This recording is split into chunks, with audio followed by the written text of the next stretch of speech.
Diqqat! Shoshilinch tezkor xabar. O'zbekistonda xizmat ko'rsatgan taniqli xonanda, muhabbat kuychisi Anvar Sanayev 57 yoshda bugun tongda xalq uchun qayg'uli xabar e'lon qilindi. Assalomu alaykum hurmatli tomoshabin. Tezkor yangiliklardan birinchilardan bo'lib xabardor bo'lishni istasangiz, videomiz ostida bir dona like va podpisatsiya tugmachasini bosib qo'yishni unutmang. O'zbek shou-biznes olamining yorqin vakili, o'zbek estradasidagi eng g'alati sabablar bilan zapretga tushgan va biznesi mafiya tomonidan sindirilgan Anvar Sanayev 57 yoshda. Anvar Sanayev 1968-yilning 16-noyabrida Samarqand viloyati Paxtachi tumanida tug'ilgan. Quyida Atirgul, Muhabbat, Jin oshiqlar, Yor-yorlar kabi yuzlab qo'shiqlari hit darajasiga ko'tarilgan xonandaning ijod yo'lida qanday mashaqqatlarni boshdan kechirgani haqida so'z yuritamiz. Ijodga kirib kelishi: Anvar Sanayev Abdulla Qodiriy nomidagi Toshkent davlat madaniyat institutida tahsil olgan. Uning musiqa san'atidagi ustozlari amakisi Umarjon Sanayev va taniqli xonanda Muhirdin Xoliqovlar hisoblanadi. San'atkorning televizion debyuti 1998-yilda 7 dan 70 gacha ko'rsatuvida muhim o'rin oldi. Muhabbat qo'shig'ini ijro etgan. Oradan 2 yil o'tib, ya'ni 2000-yilning 10-noyabrida xonanda poytaxtdagi Turkiston san'at saroyida Meni tushun azizam deb nomlangan konsert dasturini taqdim etgan. Shundan so'ng Anvar Sanayev samimiy qo'shiqlari, noodatiy ovoz tembri bilan tinglovchilar mehrini qozona boshladi. Oilasi va farzandlari: o'qishdan qaytganimdan so'ng uydagilarim sinfdoshimning singlisiga uylantirmoqchi bo'lishdi. Uchrashib gaplashib ko'rganimdan keyin fe'l-atvori menga ma'qul bo'ldi. U paytda muhabbat degan tushuncha bo'lmagan. Hayotda birgalikda xursandchilik, tashvishli kunlarni ko'rganingdan keyin odam bir-biriga bog'lanib boraverarkansan. 3 nafar farzandimiz bor. Kattasi qiz, qolganlari o'g'il. Qizim aktrisalikka yoshligidan qiziqdi. Aktrisa bo'lib ketsa, ertaga oilasi qanaqa bo'ladi deb o'ylab bu yo'ldan qaytardik. Lekin farzanding bir sohaga qiziqsa, uni yo'ldan qaytarish qanchalik to'g'ri bo'ladi deb o'yladik yana. Shundan keyin otalar so'zi aqlning ko'zi ko'rsatuviga Mirabbos akaning yoniga borib, qizimga rol berishini so'raganman. Otalar so'zida 5 tacha rol o'ynagandan keyin kinoga taklif bo'lib qoldi. Shu tariqa 3 ta kinoda ham suratga tushdi. Keyin esa turmushga chiqib ketdi. Hozirda nevaralarimning tarbiyasi bilan mashg'ul. Katta o'g'lim Amerikada tennis yo'nalishi bo'yicha tahsil oladi. U kollejlar o'rtasida o'tkazilgan musobaqalarda 3 marta birinchilikni qo'lga kiritdi. AQShda shartnoma puli juda qimmat, qiynalib o'qitdik. Kichkina o'g'lim ham akasining yo'lidan borib, kompyuter texnologiyalari bo'yicha Amerikada tahsil olishga jo'nab ketdi. Xonandaning qizi Asal Sanayeva Tango yoxud Adashgan sovchilar, Kechir farzandim kabi filmlarda suratga tushgan.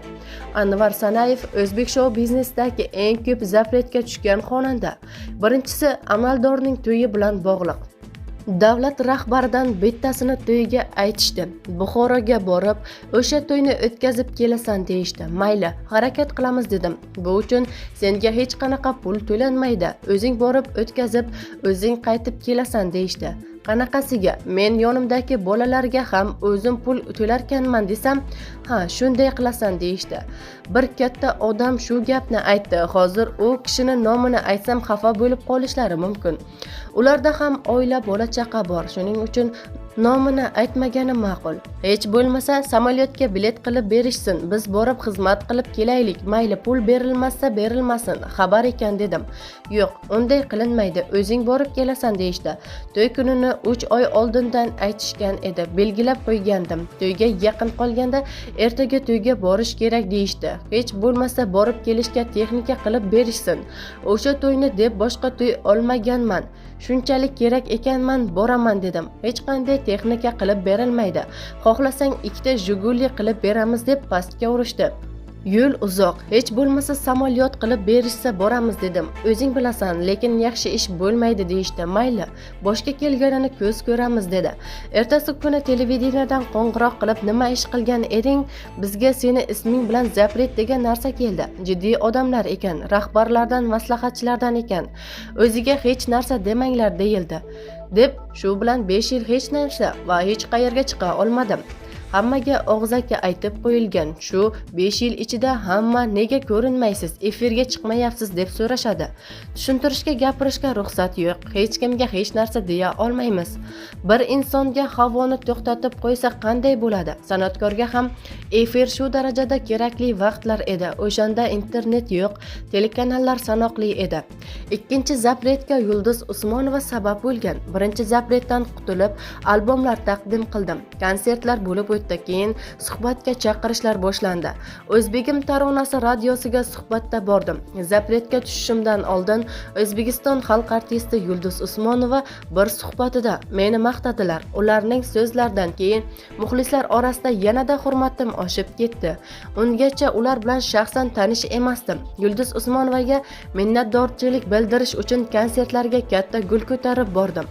Yulduz opa, obro'yimni ko'tardingiz. Men uchun bu juda katta gap deganimda ular men suhbatda to'g'risini aytganman. Haqiqatdan ham yaxshi ijod qilyapsiz degandilar.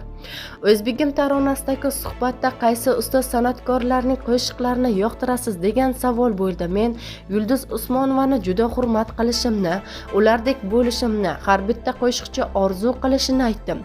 Bu inson O'zbekiston nomini chet ellarda eslatib turadi. Konsertlari tufayli Yulduz Usmonova deyishganda O'zbekiston ham chet elliklarning ko'z oldiga keladi deganman. Suhbatdan chiqishim bilan hali uyga yetib bormasimda yo'lda telefon bo'lib, senga zapret keldi. Suhbatda Yulduz Usmonova haqida nima degan eding deyishdi. Shu sabab bo'lib yana 3 yil zapretda yurdim. O'sha vaqtda Yulduz Usmonova ham zapretda ekan. Ularni maqtaganim uchun meni ham zapretga tiqishgan ekan. 3-chi zapret diniy oqimga aloqasi bor odam bilan rasmga tushgani uchun bo'lgan. Yulduz Usmonovani yaxshi xonanda degani uchun zapretga tushganimdan keyin bir amallab qutuldim. Go'zalim Barnot deb nomlangan konsert dasturimni 2010-yilda taqdim qildim. Muxlislar juda ham yaxshi kutib olishdi. Konsertdan keyin tayyor turishadimi deymanda. Konserting yaxshi chiqsa darrov zapretasan. O'sha vaqtda Ichki ishlar vazirligining ansamblida ishlardim. U yerga chaqirib ishdan bo'shash haqida ariza yozishimni so'rashdi. Sababini so'rasam, xavfsizlik tomonidan zapretga tushibsiz. Shuning uchun arizani yozib bo'shang. Sizni ishdan bo'shatishimiz kerak ekan. Bizga shunday buyruq bo'lgan deyishdi. Ariza yozib berdim va ishdan bo'shadim. 2 yilcha vaqt o'tgandan keyin suhbatga chaqirib, nimaga zapretga tushganingni bilasanmi deyishdi. Bilmasligimni aytdim. Sen diniy oqimga aloqador odamlar bilan rasmga tushgansan deyishdi. Ko'rsam bo'ladimi dedim. Rasmga qarasam to'yda tushganman. Bu to'y-ku, men bu odamni qayerdan bilaman? Birov rasmga tushaman desa yo'q deb turib olmayman-ku. Xalqning xizmatiga borgandan keyin barcha xizmatiga tayyor bo'lib boriladi. Bu odamni rostdan tanimaysanmi deyishdi. Tanimasligimni aytdim. Bo'ldi. Sen bir ellakdan o'tding, ijodingni davom ettiraver deyishdi. Lekin shu oddiy bir narsa bilan 2 yil ijodimiz to'xtab qoldi dedi xonanda. Hujjatli mafiya tomonidan sindirilgan biznesi. Tanilganingizdan keyin atrofingizdagilar hammasi biznes qilishni maslahat beraveradi. Aka, bunaqa biznes qilaylik, sherik bo'laylik, zo'r bo'ladi deyishdi. Shunaqa gaplardan keyin o'z sohamga yaqin deb ovoz yozish studiyasi ochdik. Studiyani hamma standartlarga, hamma talablarga javob beradigan uskunalar bilan jihozladik. O'shanda Pantera ovoz yozish studiyasi, Tarona Records va meni studiyam bor edi. Pantera o'sha paytdagi davlat rahbarlariniki edi. Bir kuni menga tepadan qo'ng'iroq bo'ldi. Bordim, ochiqdan ochiq studiyang bizga xalaqit beryapti dedi. Senga 3 kun muhlat, 3 kun ichida studiyangni S harfi ham qolmasin. Bu senga birinchisi va oxirgisi ham bo'lsin deyishdi. Bunday olib qaralsa, ular hujjatli mafiya edi. Men bilan shunday holat bo'lgan. Qarasam, sudimni saqlab qolishga sharoit yo'q. Hech bo'lmasa 10 kun muhlat berishlarini so'radim. Mayli, tushunding-a dedi oxirgi gapi. Tushuntirdingiz-ku, tushundim dedim. Yo'q. To'xta.